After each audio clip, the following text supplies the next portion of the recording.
যমজ সন্তান নিয়ে এক গর্ভবতী মা কুড়িগ্রাম থেকে আসেন রংপুর মেডিকেল কলেজ হাসপাতালে। চিকিৎসকরা জানান জরুরি ভিত্তিতে ইমার্জেন্সি সিজার করতে হবে, কিন্তু একটা বড় বাধা। তার কারণ হল সবচেয়ে দুষ্প্রাপ্য রক্তের গ্রুপ ভি নেগেটিভ। 2 দিন কেটে যায়, হাসপাতালে অপেক্ষা আর কান্না। পরিবার ছুটে বেড়ায় এক ব্লাড ব্যাংক থেকে আরেক ব্লাড ব্যাংকে, কিন্তু এই ভি নেগেটিভ ব্লাড কিছুতেই মিলতেছে না। দিন গড়ায়, রাত নামে, সময় যেন ধ্বংসের দিকে নামতে থাকে। শেষ পর্যন্ত পরিবার সিদ্ধান্ত নেয় আবার ফিরে চলে যাবে কুড়িগ্রামে। রোগীকে নিয়ে সিজার করার সাহসটুকু হারিয়ে ফেলে তারা। সব আশা হারিয়ে যায়। ঠিক সেই মুহূর্তে, ঠিক সেই সময় হাজির হয় এক তরুণ, নাম তার তন্ময়। তন্ময় রক্তের গ্রুপ ভি নেগেটিভ। তন্ময় জীবনে কখনো রক্ত দেয়নি, জীবনের প্রথম।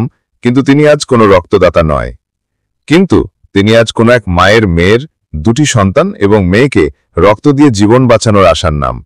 ভিডিওতে দেখা যায় তন্ময় রক্ত দেওয়ার সময় তার মা ছেলেটির মাথায় হাত বুলিয়ে কান্নায় ভেঙে পড়েছেন।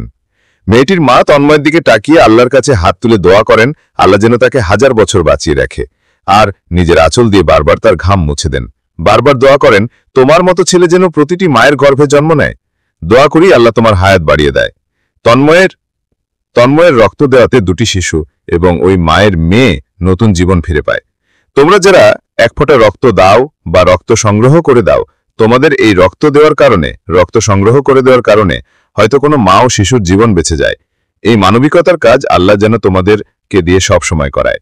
দোয়া করি যারা এই কাজগুলি করে তাদের যেন জীবনের সকল গুনাহ আমার আল্লাহ মাফ করে দেয়। ভিডিওটি ভালো লাগলে শেয়ার করে সারা বিশ্বে ছড়িয়ে দিবেন ইনশাআল্লাহ।